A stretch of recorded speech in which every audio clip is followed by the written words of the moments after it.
Mtazamaji wa runinga Wipindeo ya Mwangaza, hujambo na karibu kwenye kipindi ukipendacho cha Wajibika Barabarani.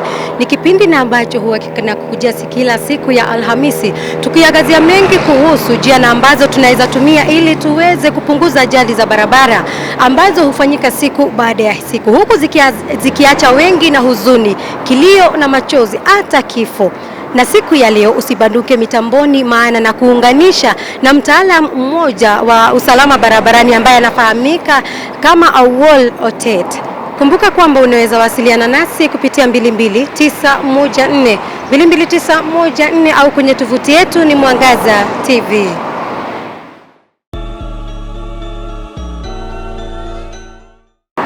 Mtazamaji wa runinga ya Mwangaza, kama nilivyokuarifu ni kuwa tuko naye mtaalamu ambaye ataweza kutuchambulia zaidi kuhusu zile awamu 5 ambazo tumekuwa tukikuletea za ajali ambazo huwa zinafanyika siku baada ya siku. Mtaalamu wetu siku ya leo anafahamika kama Owuor Otet. Owuor Otet, karibu sana ndani ya kipindi cha Wajibika Barabarani, ni ndani ya Mwangaza TV. Karibu sana. Asante sana kwa siku ya leo. Asante sana kwa kipindi ya Wajibika Barabarani. Ninaposikia jina Wajibika Barabarani, nasikia kwamba naguswa mahali, na hata mimi napenda watu wakiwajibika barabarani. So asante sana. And kama ukiweza kutuelezea, when did you start about road safety? Road safety. The first post I made about road safety was way back in 2015. 2015, yeah? Unatuma Facebook moja, unakaa miezi kadhaa 3, unapotea. Unafurahi tu kusoma comments kwa sababu ni nyanja ambayo watu wengi hawajabobea. Kawa naenda napotea, nakuja natupa moja nyingine, watu wanasoma hivyo hivyo. So ikawa naongea na marafiki wangu, wananiambia the information you have is big, you really need to invest in road safety. So I didn't take it lightly, nilichukulia jambo tu la kawaida, watu huongea. Ikafika wakati sasa watu wameanza kuuliza maswali, wananitag, then I saw the need. So that is when I started taking road safety a bit serious. But something happened in 2017, August. It was a Wednesday evening that changed everything. And I realized this was now not just any other normal practice, but it was now a call. Ndio. Nini iliweza kuendelea? What happened? Ni swali ambayo kila mtu penda kuuliza na wanataka kujua what really happened. It was a fine Wednesday evening in August, week number 2. If I am precise, it was a Wednesday evening. Mvua ilikuwa imenyesha. We had not seen rain in Nairobi for a long time. Then it rained on that day. So I was taking a friend of mine to the airport. I used to work at the airport. So niko na Land Cruiser ndefu ambayo inakaa kama ambulance. So people believed it was an ambulance, so they are flagging me down, and it's like, what? Nini mbaya na nyinyi? Mimi hata sina shughuli. And it's like, wewe lazima usimame bana. Hii ni ambulance. Naambia hapana, hii si ambulance. And then I get to go safe to the shoulder of the road. I got interested in knowing what had really happened. And then there was this lady ambaye anaitwa Florence Barra. She's a French national. She's lying down on the ground. Kuna pikipiki kando yake na kuna trailer miguu 24 imesimama pale mbele. So I'm trying to understand what has really happened. And anaongea Kifaransa, nafahamu Kifaransa kidogo. So I get to ask what has happened. And then she says, please don't leave me alone. Even if I die, be with me to the end. Wajua kuna baadhi ya maneno ambayo mtu akikwambia unashtuka sana.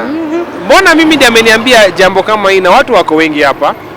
Ingawaje watu walikuwa wameanza kumpora, so I think she feared. She was a tourist in the country doing research. Florence Barra is a lecturer in France, a state called Toulouse, in the university. So alikuja kufanya research, so she was traveling back. And then I came to learn kwamba because of what we call hydroplanning, saa ile mvua imenyesha, barabara ina unyevu, the motorcycle slid na ikawaingiza chini ya trailer. So trailer ilikimbia juu yake. The last 6 wheels zilimkanyaga mbavu, zikamvunja mbavu. So I managed to call Lufthansa Airlines. Nikawajulisha of what was happening. They cancelled her flight because it was now more of a medical issue. True. Nikapigia Kenya Red Cross, wakakuja wakamchukua. And that was the turn of everything, because number one, a foreigner hawezi chukuliwa at the accident scene kama wewe ambaye umepeana information hauko. You are the immediate relative as at that moment. So what happens, I was asked to join them. Tukaenda Kenyatta. Ni ile msimu madaktari na nurses walikuwa wameenda mgomo, so Kenyatta would not help.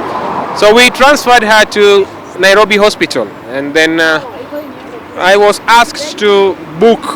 So when I booked, this is what I mean. You have to commit yourself, because there's no way an hospital was going to allow her be booked without 100,000 Kenya shillings. I only had 100 Kenya shillings in my pocket. So I signed papers and they only allowed me to book as a fiancé. We were in the hospital for 2 months. She improved well. She was flown through France. I managed to accompany them, and then I came back home safe. So since then, I asked myself a lot of questions. What do people know about road safety? I was interacting with drivers.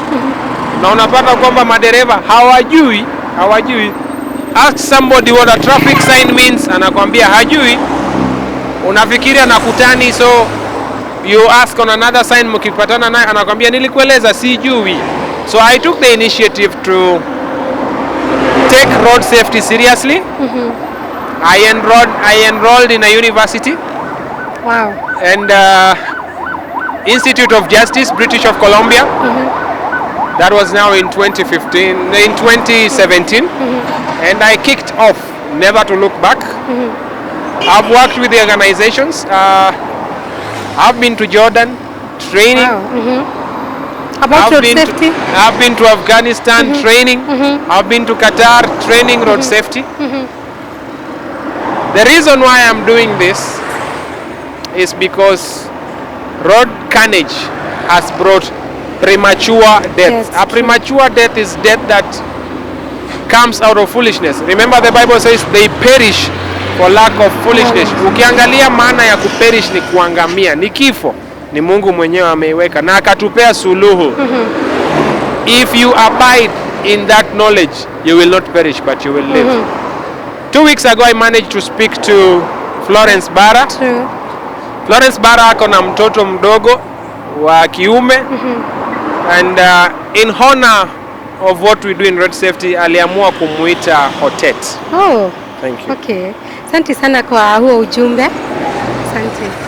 Na tukisonga mbele ni kwa hiki kipindi, kama umekuwa ukitazama vipindi 5 ambazo zimepita, ambapo tumekuwa tukiangazia ajali mbalimbali ambazo hufanyika za pikipiki, wengine wameanguka na magari. Kuna 4 survivors ambao tumekuwa tukiangazia, na survivor wa kwanza ambao ningependa uweze kuongea kwa kina, huyo madamu anaitwa Susan. Susan aliingia kwa bus moja, ilikuwa ni 33 seater. Na wakati aliweza kuingia, kwa wale passengers wenye walikuwa kwa hiyo basi, kuna mmoja alikuwa na kibuyu cha petroli. Ni kama hakikuwa na kifuniko ama nini sijui, lakini kwa mawasiliano yangu na Susan, aliweza kusema kuwa hicho kibuyu cha petroli kiliweza kumwaga petroli kwa betri na gari ikaweza kuripuka. What's your take on that? Kuna kitu tunaita dangerous goods. Ni mizigo yetu ambayo tunatembea nayo, lakini hatari yao ni hali ya juu. Gari inangoja kutumia petroli ndio ikimbie. True. Petroli tunaambiwa na wazungu kwamba it is highly flammable. True. Ukiangalia pale kwenye dangerous good category, petroli iko class number 3. Tunasema explosive gases and liquids. Liquids are highly flammable because they spread. And petrol, diesel hata haiungui sana. It takes long. But because of the vapor in petrol, it is considered a dangerous good. Ndiposa unaona gari ikienda kuwekewa mafuta, wanafungua tank, unaambiwa zima gari. Ukishazima gari weka mafuta, funga tank. True. Ngoja dakika kama 2, washa gari yako. Ukisha washa gari yako, ingurume. The safety measure has been taken into. So, the first mistake is to the matatu crew.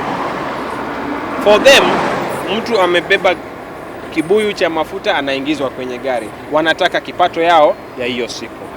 But then, did they know the dangers that were involved? The container ambayo inafaa ibebe petroli needs to be safe. Ukiangalia magari ya tourists, wanabeba extra fuel, but mahali wanaibebea ni mtungi ya chuma. True. It does not leak. Na ukiangalia kifuniko iko na vitu tunaita consecutive seals. Unaambiwa unafunga usikie ikitoa sauti fulani ujue imeshika. So mtu anaingia na chupa, kibuyu. Haujui ni kibuyu ambao umeokota kwa sababu maybe gari yako imesha mafuta, ni harakati ya mbio, unakimbia, unainunua, you don't know if it is leaking. So in this case, nikisikia story yao, mafuta ili leak. But you see, battery sa ile gari inakimbia, it emits charges, electrical charges. True. So what do we need to complete fire? We need a source of heat, we need fuel, and then we need source of heat, fuel, and then we need oxygen. Na hizi zote zilikuwa readily available mahali pale. And that is why boom, iliungua. Watu wakasema oh, ni ajali. Inanihuzunisha mara mingi nikisikia wengi wakisema ajali haina kinga. Ajali haina kinga only if you do not meet the safety measures that are required. Number 1, the crew. Mbona walikubali mtu kuingia na mafuta? Na inaweza kuwa pengine ni tamaa. Wako pale kutafuta riziki yao. The only thing I can say is hizi vitu before they happen, you will not know. But when they happen, what will you learn from it?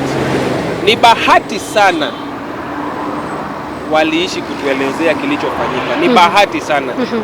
And if there is something they really need to do, they really need to go back and thank God. Kwa sababu si wengi wanaweza kupata ajali ya aina hiyo na kurudi kutuelezea kilichofanyika. So kubeba dangerous goods, si lazima iwe mafuta. kuna vitu kama diatomite, kuna unga, mtungi ya gas.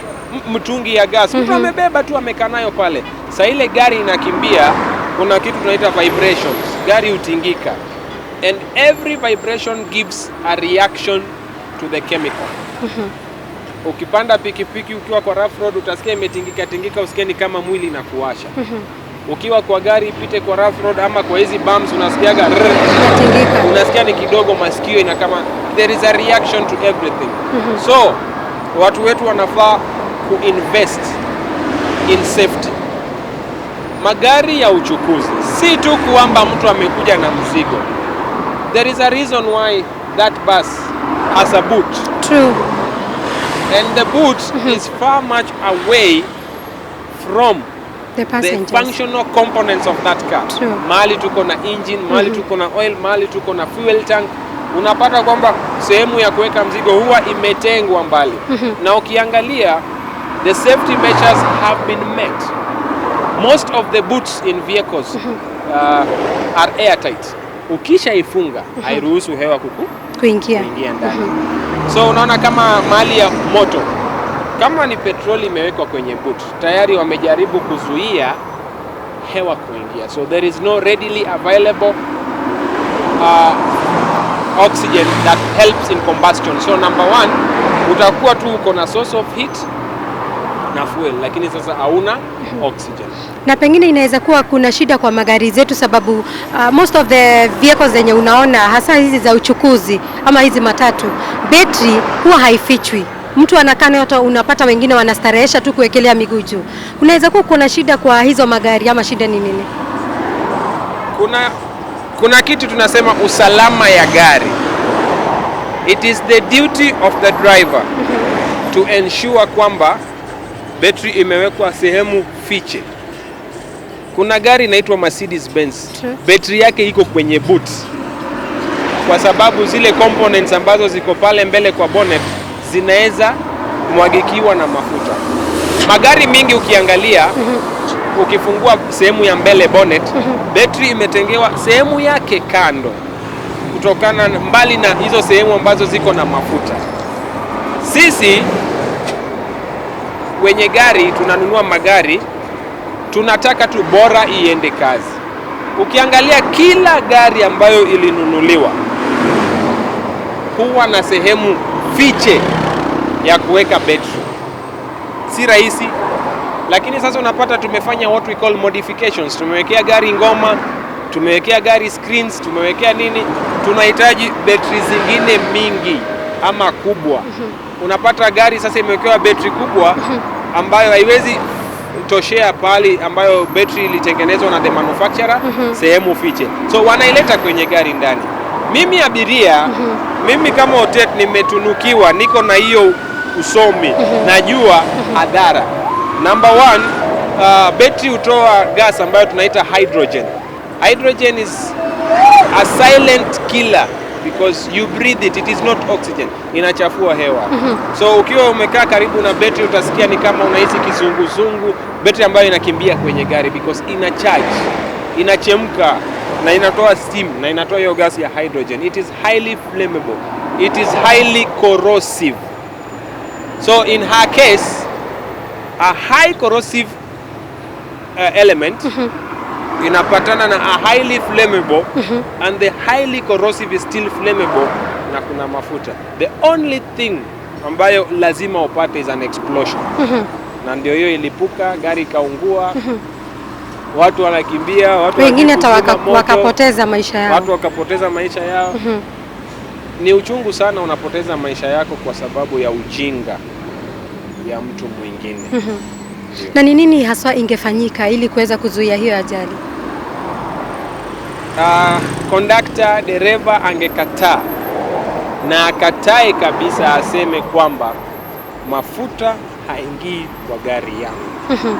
Uliza huyo dereva wa hiyo gari kama if he survived, atakwambia mafuta haipaswi kuruhusiwa kuingia kwenye gari. Lakini hiyo siku kwa sababu ya haraka waliokuwa nayo na kwa sababu ya shilingi 20 maisha ikapotea, watu wakaungua na haitawahi kuwa the same for them again. Na hapo awali nilisikia ukitajia kuhusu kuna zile vibuyu speciali ambazo huweza hubebea petroli. Mimi kwangu kuna siku tulikuwa tumeishiwa mafuta mahali, na ukienda kwa petrol station huwezi kuuziwa mafuta kama uko na kibuyu cha plastic. Kwa hivyo hapo hata tunaweza hata weka wauzaji petroli hapo ndani, walisababisha hiyo ajali kufanyika. Ama what's your take? I want to say that safety is very wide. Safety is an ambiguity. Watu wengi hawaijui. Kuna aina ya kibuyu ambayo ukienda nayo kununua mafuta, ule ambaye anauza mafuta hapaswi kukupatia. Siku hizi tunaamka tunasikia kwamba mtu alichoma nyumba, akachoma watoto kwa sababu there has been a laxity. Mambo ya usalama tumelegea kabisa na ni mbaya. Ndio maana unapata mtu anaenda kununua mafuta na kibuyu ya dasani. Yule anayeuza mafuta yake kuu ni kupata pesa na faida. If kuna sehemu katika hii taifa inaitwa ERP ambao wana regulate mambo ya mafuta. Wakipitisha kwamba haitapeanwa kwa kibuyu yoyote, haiwezi peanwa kwa sababu there will be measures. Ndio. Unaona kama kuna problem kwa Kenya ni sababu kama hivyo umetajia ni kuwa manyumba mingi huwa zinachomwa na ni hiyo petroli tu. Na hakuna mtu anaweza nunua petroli aweke kwa nyumba. Kwa hivyo inaendewa tu kwa petrol station. Unaona kama kuna ignorance ya Wakenya ama ni nini? The biggest part ni corruption. Unajua vizuri upaswi kuuza mafuta kwa kibuyu yoyote. Lakini utampea tu kwa sababu ni pesa unataka. Ni pesa tu unataka, so the corruption has led to a lot of lapses, loopholes. And that is why nobody is coming out strong to speak about it. Kuna mtu ameajiriwa mahali Phyllis. Kazi yake ni kuhakikisha kwamba hakuna anayenunua petroli kwa kibuyu. True. Lakini bado zinanunuliwa. When we go back to the car, I will show you the kind of jerrycan I have. True. It is a 4-liter jerrycan. Very safe. Hata nikikwambia fungua hautafungua. Uwezi. Kuna namna ya kuifungua. Na hata ukiweka mafuta na ufunike uibadilishe, change position, hata leak moja hakuna. Those are the specialized containers that we need. But you see, it still comes back to us. True. We all want it fast. Tumeamka kwa maisha ambayo unataka ukipiga hatua mbili uko na shilingi 500 mahali. Hiyo ndio inatusababisha. Ningeomba tuweze kupata mapumziko kidogo, lakini tutaweza kurejea baada ya muda usiokuwa mrefu. Mpenzi mtazamaji, shukrani kwa kuendelea kutazama kipindi cha Wajibika Barabarani. Tunaendelea kutafuta suluhisho kuhusu zile ajali ambazo ama wale survivors ambao tumekuwa tukiwaangazia. Usimbaduke mitamboni, maana hata hizo zingine tutaweza kuziguzia. Lakini usinyamaze, endelea kuwasiliana nasi kupitia 22914 au kwenye tovuti yetu ni Mwangaza TV. Karibu tena mpenzi mtazamaji, na tumepotoka kwa mapumziko kidogo na tunaendelea naye mtaalamu wetu siku ya leo ambaye ni Owuor Otet. Owuor, tunaingia kwa kesi nyingine. Kuna survivor wengi sana ambao tuliweza kuangazia, survivors 4 na mtu mmoja ambaye alifariki anaitwa Karen. Sasa tukiingia kwa kijana mwingine ambaye aliweza kugongwa na pikipiki. Pikipiki ilimgonga na ikahepa. What your take on that? Pikipiki ni swala kubwa sana. And I want to start by saying that on motorcycle, I'm sorry that my government has failed me as a road user. Pikipiki inatumika sana. And on most cases, we use it as a shortcut. Pikipiki inatumika kama shortcut ya kuhepa jam. Sasa mimi kama abiria wa pikipiki anaitwa pillion passenger, I need to napaswa kufika mahali saa 10 jioni. Na ngoja hadi saa 9:45. Then I call a motorbike na nasema tukimbie mahali pale. Kusonga tu. Hata si ajabu saa hii tukiongea uone wanakuja kupita nyuma yetu. That is a wrong move. True. Sio kwamba pikipiki haiwezi, industry of the motorcycle cannot be regulated. It can be. Nimetembea taifa mingi, nimefika pale Rwanda. Rwanda hakuna pikipiki ambayo itaenda wrong side.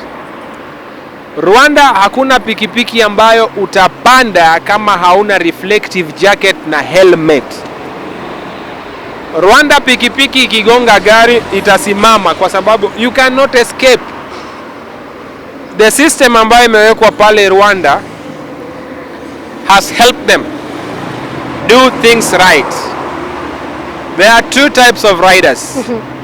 Economic rider. Mwana huyu ambaye ametupita ako wrong side na amebeba mama na mtoto. He is an economic rider kwa sababu namuita hivyo, ni bodaboda. Anafanya hivyo kwa ajili ya kupata riziki yake. Then I also have a different type of rider ambayo is a passionate rider. Ambao wako na pikipiki kubwa wakikupita uwahoni kamwe. They drive because of passion, they ride because of passion. Anaweza amua atoke Nairobi aende Mombasa na hataki kutumia gari, atumie pikipiki yake. You find that they buy bikes that are more expensive than cars. True.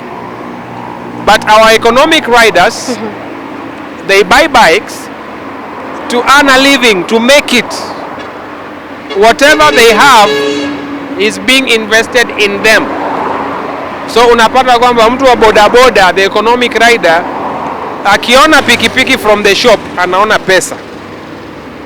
The passionate rider, yeye akiona pikipiki from the shop anaona usalama. Anaona jinsi anaweza toka na hiyo pikipiki hapa Kenya mpaka Rwanda. True. They do charity. They do it for fun.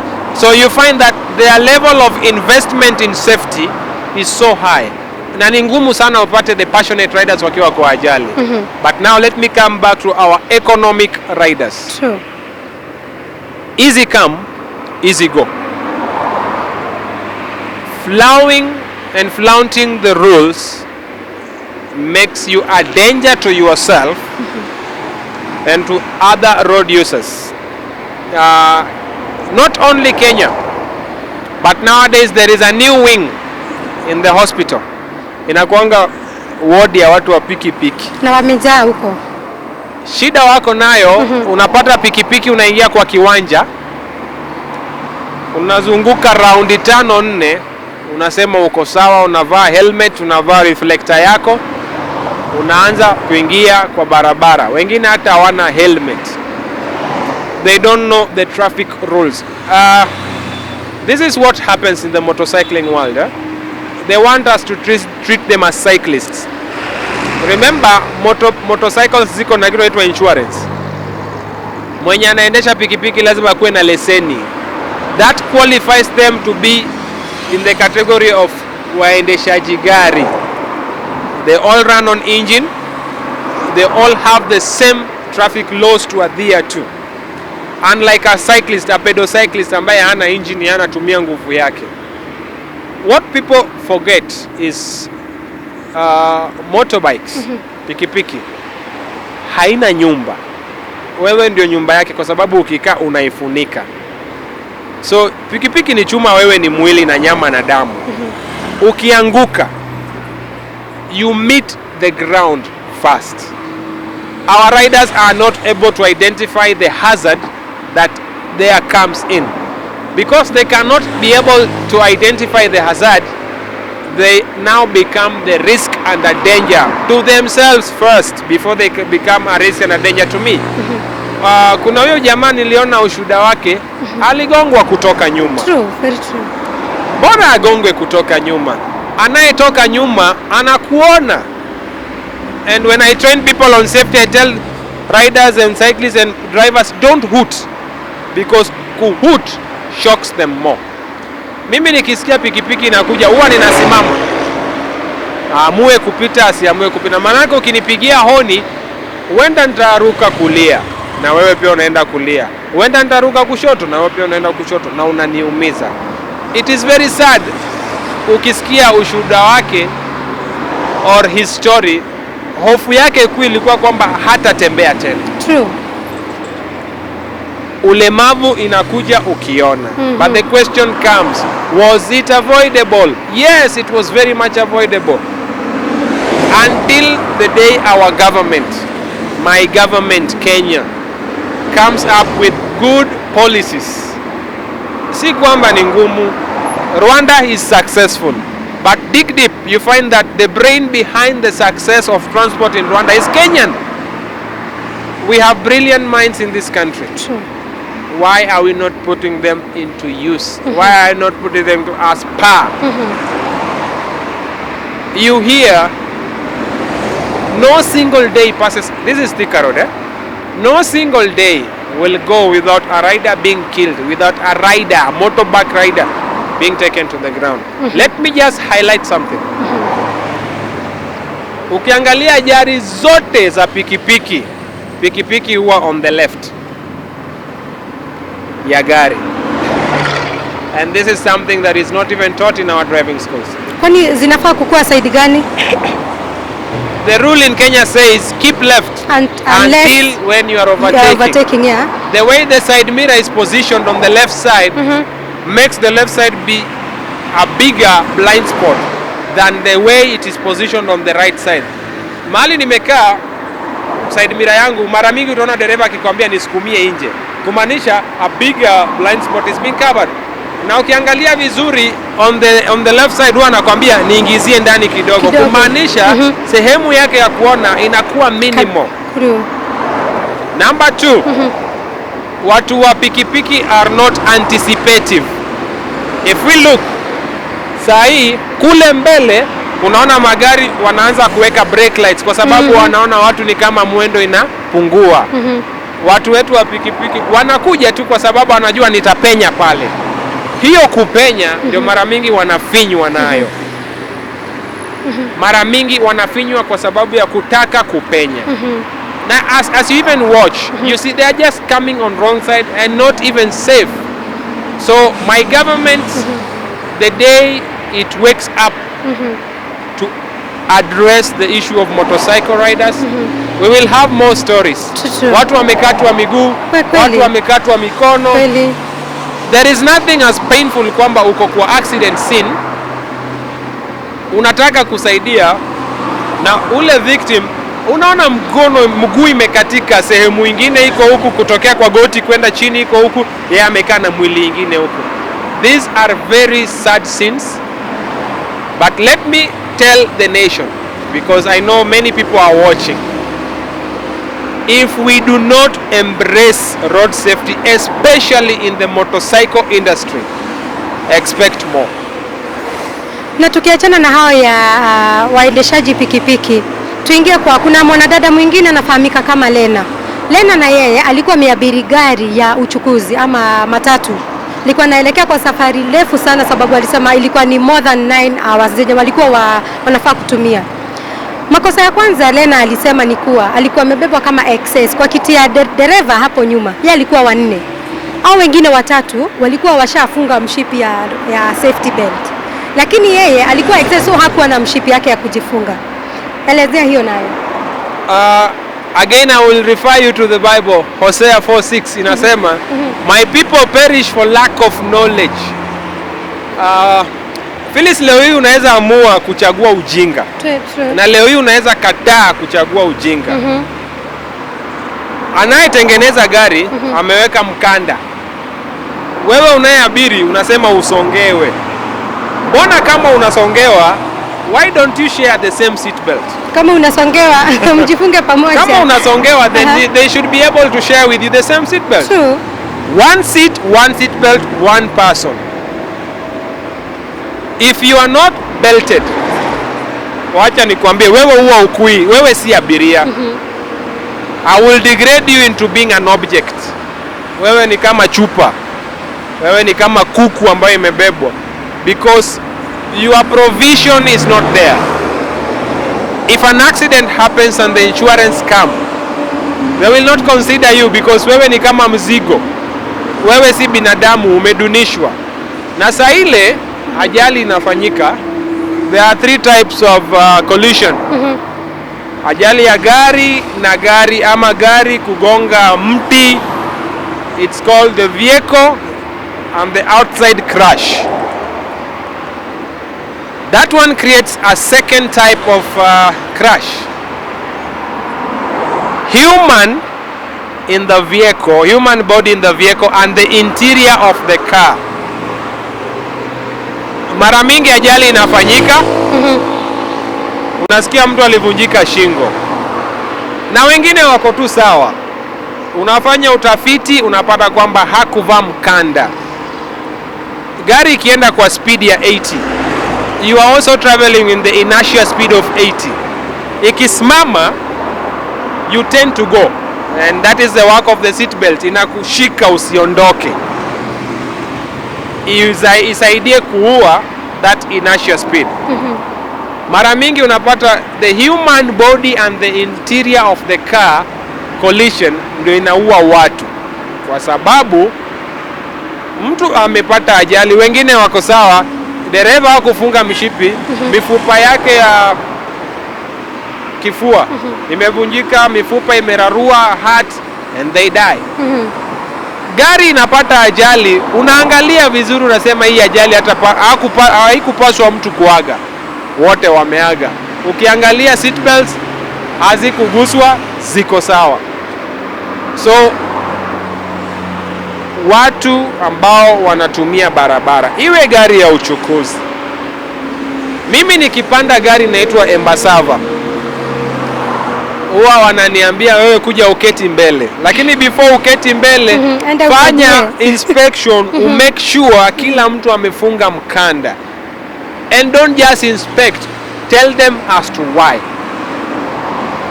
Unapata kwamba we tend to defy rules. Ni kama kukwambia ukitembea kwa barabara ambayo ina chupa ambazo zimepasuliwa, ukitembea bila kuvaa kiatu utakuwa salama pande nyingine. Ni uongo. Nitakwambia vaa kiatu, na hata hiyo kiatu nitakuuliza uko sure, una uhakika? Hata ukitembea juu ya hizi gilasi zimevunjika haitakukata. If you can be able to ask that on your shoe, why don't you ask that on that vehicle? Mimi nikiingia kwa gari nipate mkanda, haifanyi, nangoja gari next. Naam, asante sana. In our last segment ni kijana anaitwa John Kipesa.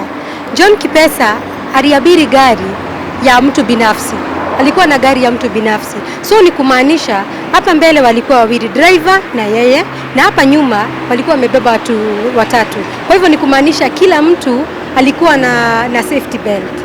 But wakati walianza safari, kuna mmoja mwenye alikuwa ameketi nyuma ya John Kipesa, hakuwa na safety belt. Na kwa mahojiano yangu na yeye alisema kuwa huyo mmoja ndiye aliweza kumuumiza. Hiyo ni aina gani ya accident na inafaa kukingwa namna gani? First, kuna ile ajali ya nje ambayo ni gari na kitu ambayo inagongana nayo. Then two, it increases the danger because now there is human collision with the interior. But in this scenario, it was human body and human body ambayo ina create what we call human body collision with internal organs. Mwenye alikaa mbele ndiye aliaga ama mwenye alikaa nyuma? Mwenye alikaa mbele, driver aliweza kuaga. Haya, wenye walikaa nyuma kuna wenye pia waliaga. Lakini huyu wa mbele alikuwa na safety belt. It is well because alikuwa amefunga mshipi. Yes. But the most sensitive part of a human body ni hapa nyuma. Any slight hit on the medulla, it will render you useless and you will die. So in that case, the person who is not belted on the rear seat flew and became a loose object and hit them. I know many people are asking how is that possible, and then there is a headrest. Number one, the way you use your headrest can either kill you or save you. The headrest is a safety feature in the car. If you are drowning, if the car has rolled and you need to escape, remove the headrest, use it to crack the window. Number two, the way you position it really matters, whether it saves you or protects you from the breakage of the neck. Bwana Owuor Otet, tukimalizia show yetu, ningependa uweze kukuwa na advice to all road users. We have several categories. We start with the pedestrian, cyclist, motorists, tricyclists, motorcyclists, animal, and hand cart pullers. You all have a role to play. You have a responsibility to take on the road. Then I as a motorist, I as a tricyclist, I as a motorcyclist also have a role to protect you on the road. If I define road safety, I do say these are measures that are put into place to help reduce possible deaths, possible injuries, possible damage to the environment and property. But then my slogan says road safety is a message of love, and only those who have true love will share it with you. Every person who gets involved into a crash, the first person we always want to notify is a loved one. It is the most horrible news to ever break. Is breaking all this news avoidable? Yes.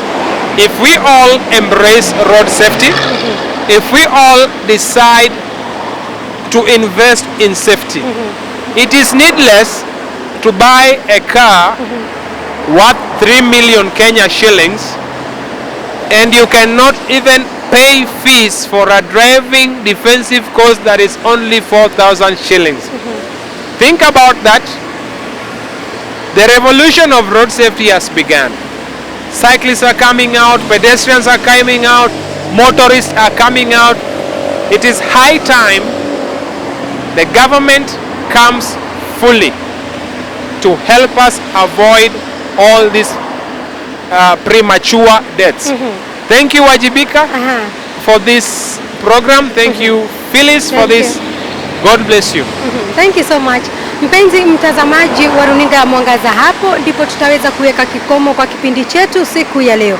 Panapo majaliwa yake Mwenyezi Mungu, wiki ijayo sana wakati kama huu tutaweza kupatana na kufuatilia kipindi kingine cha usalama barabarani na wajibika barabarani. Hadi wiki ijayo, bye bye.